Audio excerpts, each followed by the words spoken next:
Take control of your finances. Gain insights from top industry professionals. Financial topics that matter to you from your go-to resource. This is Right on the Money with your host, Dennis Mattern. Hello and welcome to Right on the Money, the show that features financial advisors, insurance professionals, and fiduciaries who discuss financial topics that empower you to take control of your finances. I'm your host, Dennis Mattern, and we are so glad you've taken time out of your day to spend with us.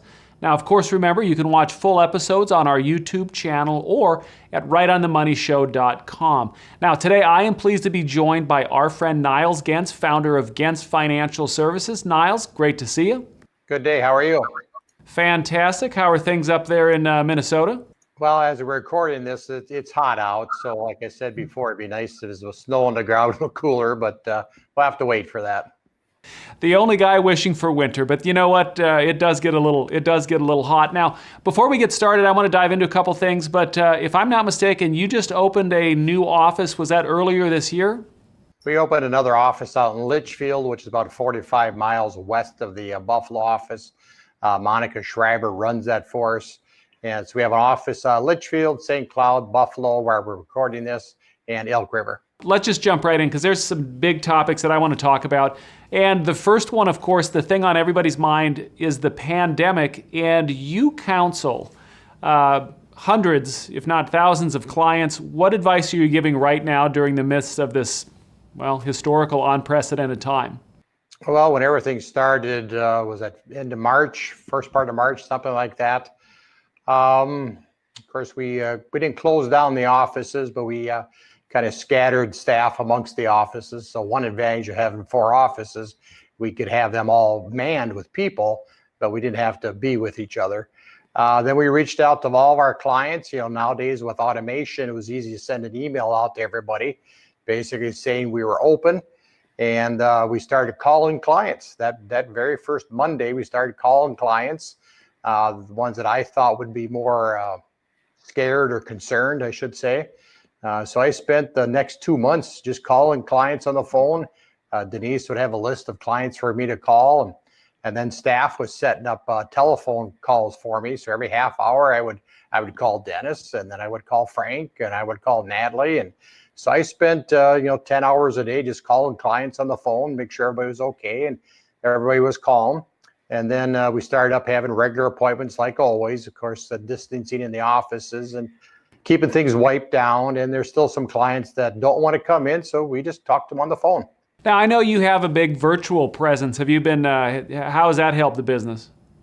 Well, if we would go back 5 years ago, if this would have happened, we would not have been ready for it.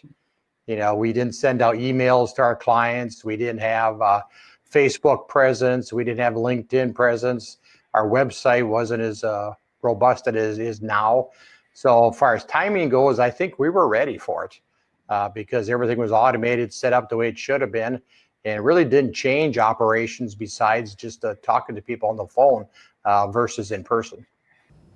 Now, the question I have for you, this will be, I guess, we're going to have to take it up to about 10,000 feet, but any particular advice you're giving clients during this pandemic? Stay the course, look for opportunities, or is it, I guess it's probably really varied, wouldn't it be? Well, what we're telling clients, even though we have this COVID-19 situation, you still have to think about retirement. You still have to think about what retirement's going to look like down the road. You just can't sit back in your house and worry yourself to death. You still have to think about where you want to be at 5, 10, 15, 20 years from now. And I think people are appreciating that. They're realizing, yep, I still have to retire. I still have to keep track of my investments and my insurance. And so it's been a little challenge, but I think with automation that we have and with the large staff that we have, we're able to keep up talking to everybody.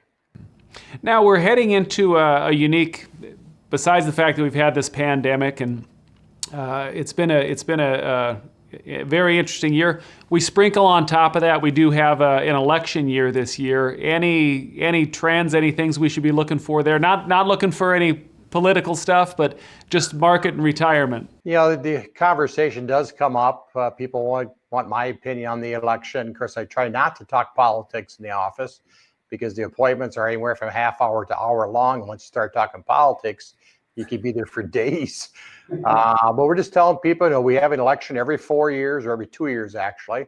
And whatever happens, you got to kind of roll with the punches. Just realize taxes are a consideration. I'm concerned about all this money the government's handed out the last couple months.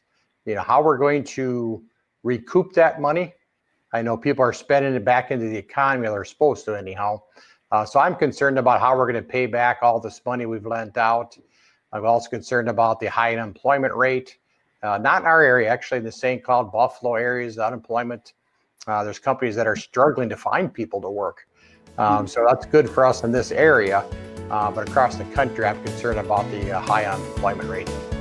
Wow, okay, Nyles, I hate to do this. We have to take a quick break, but what I want to do when we come back after the break, I want to talk to you about the search for yield and the advice that you're giving clients right now. You don't want to miss that. We'll see you on the other side of the break.